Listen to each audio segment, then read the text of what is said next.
Well, I recorded a few videos that I'm now uploading, or actually just uploading for the first time on my main channel because I was banned for a week from YouTube.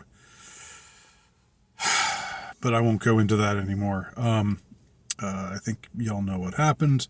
If you don't, just go back go back to go look at my backup channel. YouTube is my horror no wiki, and you can find it there. The video that got me banned. Ridiculous, but anyway, I'm not going to dwell on it anymore here. So anyway,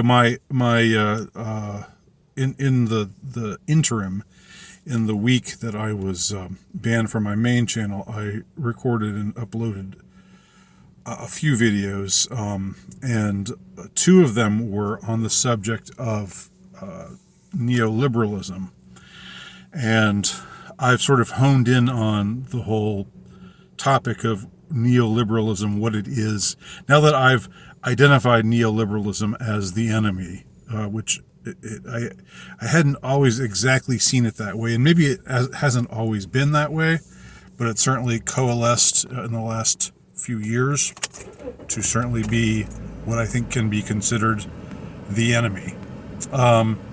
And I even wrote something on my Substack page, which if you guys like me, if you like to hear me yakety yak in here, you'll like my writing even more because I'm actually good at it, as opposed to here where I'm sort of mediocre at best. But I recently wrote a piece. It wasn't really an article. It was just a sort of a selection of pithy comments reflecting on the identity of neoliberalism and its nefariousness, and it's just evil origins and evil ramifications. But I also recorded a couple of videos. One was a longer video where I was, I had my feet up and I was just talking, in a manner that wasn't really all that directed, but I was just, it was more, not really a rant, but more just just a flow, a flow of words, a stream of consciousness, commentary on neoliberalism, and then I did another video which was a bit more, a bit shorter and quite a bit more focused on that same subject. So today I wanted to talk about, more than 3 minutes in here, and I finally get to the meat of this video, past the preamble.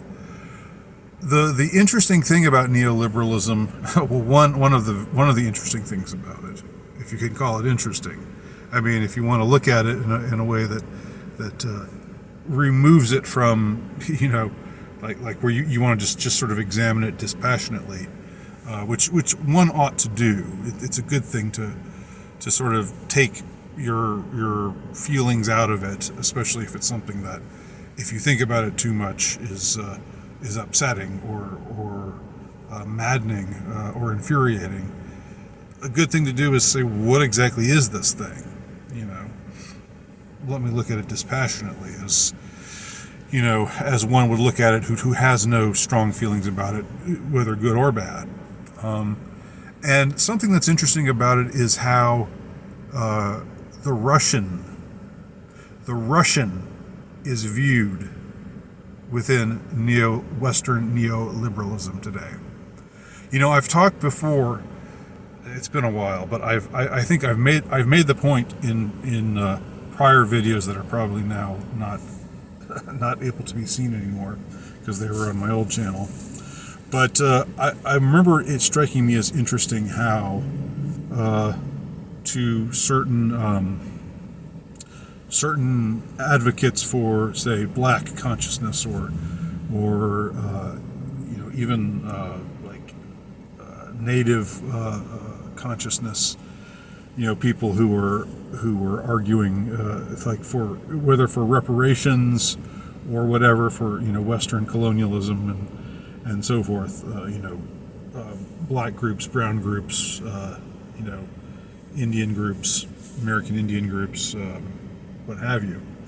How for a lot of these sort of people, the white man is like the equivalent of what the Jew is in a lot of white nationalist rhetoric. In other words, the Jew is somebody who can't be trusted, cunning, rubbing his hands together, duplicitous, but also supremely power hungry and will do whatever underhanded things deeds must be done in order to get his way. And this is exactly how the white man is envisioned in a lot of the type of what I'm talking about, black nationalist or brown nationalist or whatever. A lot of their anti-white rhetoric is a lot like the anti-Jew rhetoric that you hear in white nationalist circles. It's almost exactly identical. The white man takes, the white man is a snake. He speaks with forked tongue.